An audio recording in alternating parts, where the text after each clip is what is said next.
এটা খুবই দুঃখজনক ঘটনা। 30 বছর আগে কাজে গেছিলেন এখান থেকে।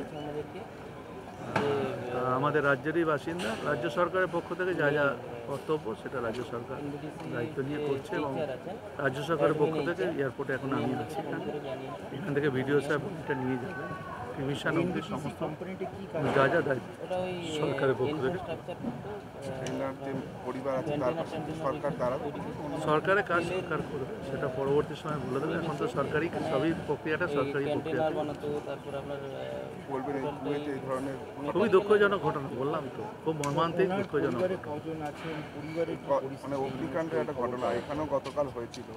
এখানে যেটা হয়েছিল কালকে দেখেছেন, 2 ঘন্টার মধ্যে সেটাকে নেওয়ানো হয়ে গেছে। আর আমরা ঘটনা এনকোয়ারি করছি, যদি কেউ দোষী সাব্যস্ত হয় সেটা আইনের উপর সাব্যস্ত। গত পরশু দিন পেয়েছি, দুপুর 2:30টার দিকে, যে উনি ডেথ। আর তিনি কতদিন ধরে কাজ করতেন সেখানে? প্রায় 25-27 বছর মতন এই কোম্পানিতে ছিলেন। কি কাজ করতেন উনি মেকানিক্যাল ইঞ্জিনিয়ার ছিলেন। ওখানে কি কাজ করতেন? মেকানিক্যাল ইঞ্জিনিয়ার, মানে এনবিটিসি বলে একটা কোম্পানি আছে, সেখানে ইনফ্রাস্ট্রাকচার তৈরি করতে, লোহার ইকুইপমেন্ট, বিভিন্ন রকমের ক্যান্টেনার টাইপের। ওর মেকানিক্যাল ডিপার্টমেন্টে ছিলেন। পরিবারে কে কে আছে?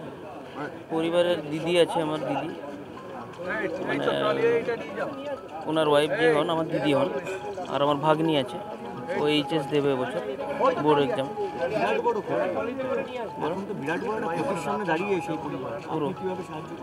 আমি তো অবশ্যই সাহায্য করবো, আমি লাস্ট পর্যন্ত তাদের দায়িত্ব নিব। আমি তার মামা হই, আমার ভাগ্নি সে হয়, যতটা পারি তো পুরো লাস্ট পর্যন্ত আমি তো ওর সঙ্গেই থাকবো। হ্যাঁ জানি, কারণ যে মমতা ব্যানার্জির গভর্নমেন্ট আছে, ওনারা আমাদেরকে অ্যাসিওরেন্স করেছেন যে বডি লাস্ট পর্যন্ত আনা থেকে লাস্ট পর্যন্ত সব কাজ পর্যন্ত ওনারা আমাদের কাছে থাকবেন, এবং তারপরে ওনারা জানাবেন স্টেপ বাই স্টেপ কী আছে না আছে। অ্যাসিওরেন্স করেছেন আমাদেরকে, পুরো সঙ্গে থাকবেন সরকার। এখান থেকে নিয়ে যাওয়া হবে না, ওনার দেশের বাড়ি দাঁতন থানার অন্তর্গত, আপনার তুরকা জিপি, দাঁতন 2 ব্লক পড়ছে, খন্ডুরি গ্রামে। ওখানে নিয়ে যাওয়া হবে দেশের বাড়িতে। সৎ কাজ, অন্তিম সৎ কাজ সেইখানেই হবে, কিন্তু প্রথম এখানে মেদিনীপুরে ওনার বাড়ি আছে, ওখানে প্রথম নিয়ে যাওয়া হবে, ওখান থেকে শেষ কবে এসেছিলেন তিনি? শেষ এসেছিলেন গত বছর, মানে 2023-এর মার্চে। 27 বছর ধরে উনি ওখানে থাকতেন। হ্যাঁ। আপনার নাম? আমার নাম সায়ন্তন পট্টনায়ক। বারবার আপনারা দেন, সেটা হচ্ছে এই রাজ্যে তো তাদের কোনো কর্মসংস্থান নেই, মানুষকে বিভিন্ন দেশে বিদেশে গিয়ে মরে যেতে হচ্ছে। কখনো উত্তরাখণ্ডের টানেলে আমাদের বাঙালি তারা ফেসে যায়, তারা মৃত্যু হয়, কখনো কুয়েতে গিয়ে তারা ঝলসে যায়, সেখান থেকে তাদের অর্ধপোড়া মৃতদেহ আসে। কেন বারবার এটা হচ্ছে কেন? অত্যন্ত মর্মান্তিক। এবং মেদিনীপুরের মানুষ, কালকে আমি ওনার বাড়িতেও গেছিলাম। বাড়িতে ওনার স্ত্রী, ওনার একটি 14 বছরের মেয়ে, নেক্সট ইয়ার যে বোর্ড এক্সাম দেবে ক্লাস 12-এ, তার এতটাই মানে শকড এবং ট্রমাটাইজড তার কন্যা, যে তাকে ইনজেকশন, ঘুমের ওষুধ দিয়ে তাকে রাখা হয়েছিল, এবং তার স্ত্রীও একদমই খুবই খারাপ অবস্থা। বাবা মা সমস্ত পরিবারকে ছেড়ে আজকে তাকে যেতে হয়েছে কুয়েতে কাজ করার জন্য, ছুটি কাটানোর জন্য নয়। অভিষেক ব্যানার্জি যেরকম ছুটি কাটাতে গেছেন বা চিকিৎসা করাতে গেছেন, তার জন্য কিন্তু নয়, পেট চালাবার জন্য তাকে যেতে হয়েছে কুয়েতে। এবং বারবারই আমরা দেখতে পাচ্ছি যে এই ধরনের, যেটা আপনি বললেন যে কাশ্মীরে বোম ফাটলো, সেখানেও পশ্চিমবঙ্গের পরিযায়ী শ্রমিক, মিজোরামে ব্রিজ ভাঙলো, সেখানেও পশ্চিমবঙ্গের পরিযায়ী শ্রমিক, এবং কুয়েতেও আজকে দেখতে পাচ্ছি সেখানে আগুনে প্রচুর মানুষ মারা গেছে, এবং আমাদের মেদিনীপুরের মানুষটাও রয়েছে। এটা হবে কেন? প্রতি বছর যদি মুখ্যমন্ত্রী কোটি কোটি টাকা খরচা করে বেঙ্গল গ্লোবাল সামিট হচ্ছে, যেখানে 10 লক্ষ চাকরি নাকি রেডি, 10 লক্ষ কোটি টাকার ইনভেস্টমেন্ট হয়েছে, তাহলে সেগুলো কোথায়? একজন নাগরিক হিসেবে আমি আজকে প্রশ্ন করব আপনাকে। আপনি বারবার বলেছেন, আপনি বলেছিলেন আমাদের দ্বিবেদীজি তিনি নাকি শ্বেতপত্র তৈরি করছেন, কোথায় কোথায় ইনভেস্টমেন্টটা হয়েছে, কোথায় কোথায় সেই কালো ধোঁয়া আমরা দেখতে পাবো, কিন্তু আজ অব্দি আমরা দেখতে পেলাম না। সেই কারণে আপনি কতবার আমাদের বোকা বানাবেন? আজকে ধান রোয়ার কাজের জন্য যাচ্ছে মহিলারা কেরালা, ভাবতে পারেন?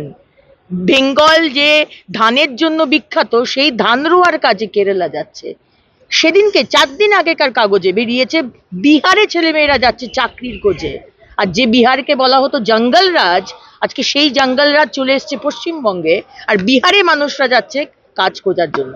সুতরাং এটা অত্যন্ত মর্মান্তিক এবং লজ্জাজনক, এবং মুখ্যমন্ত্রীর কাছে আমি দাবি রাখি 10 লক্ষ টাকা এই পরিবারকে দেওয়া হোক কম্পেনসেশন হিসেবে। এই তো কম্পেনসেশন হতে পারে না, কোন একটা মানুষ চলে গেল তার কোনো কম্পেনসেশন হয় না, কিন্তু তাও পরিবারকে মাথা তুলে দাঁড়াতে হবে।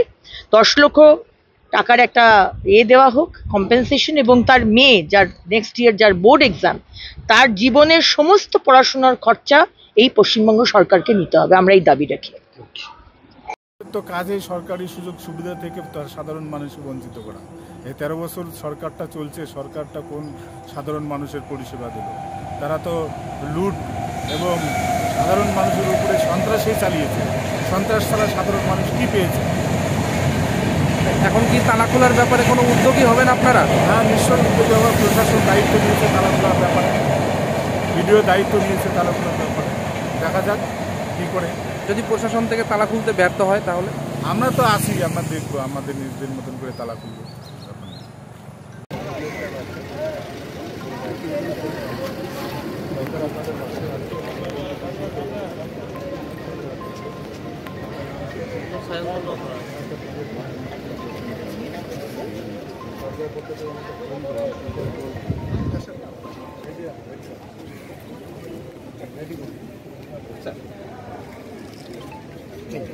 যাবো একটু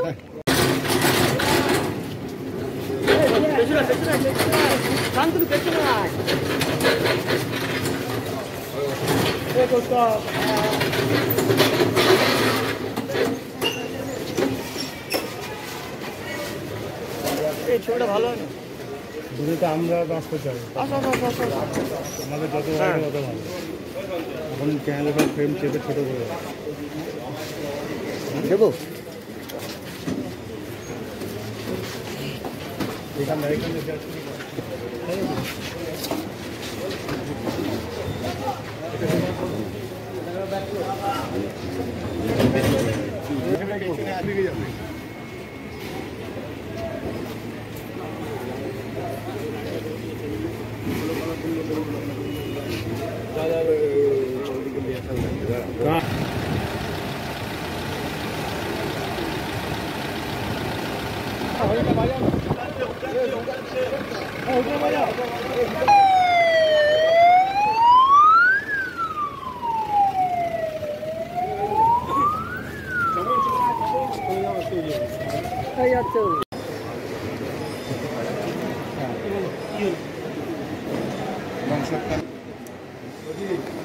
এইদিকে সরে না ভাই, ছবিটা করতে না ভাই।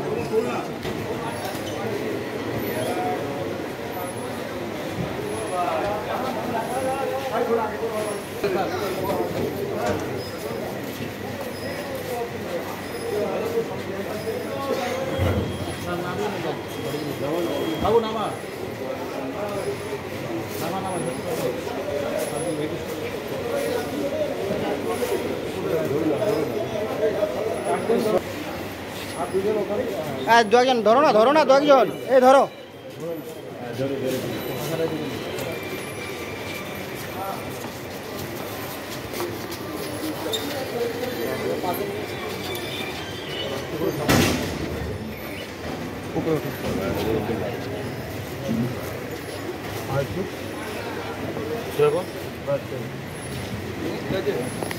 একটু দাদা, একটু ওই পাশে চলে যাবে দাদা।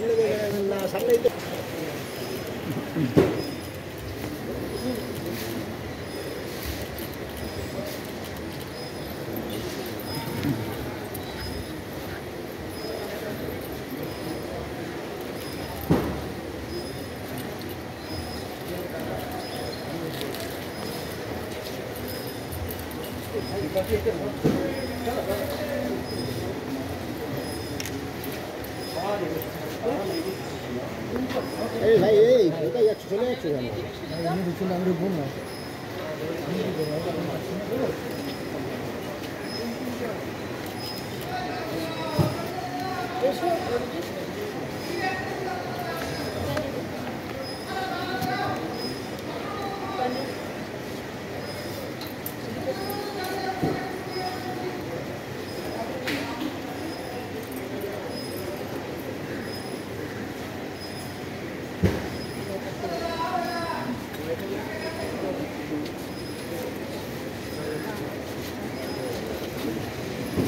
যাবো ছবি একটু একটু একটু একটু ঘুরিয়ে দাও দিকে ঘুরিয়ে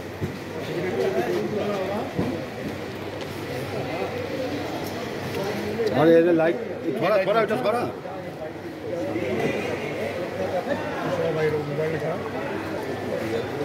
হয়ে যাবে একদম হয়ে যাবে আমার থেকে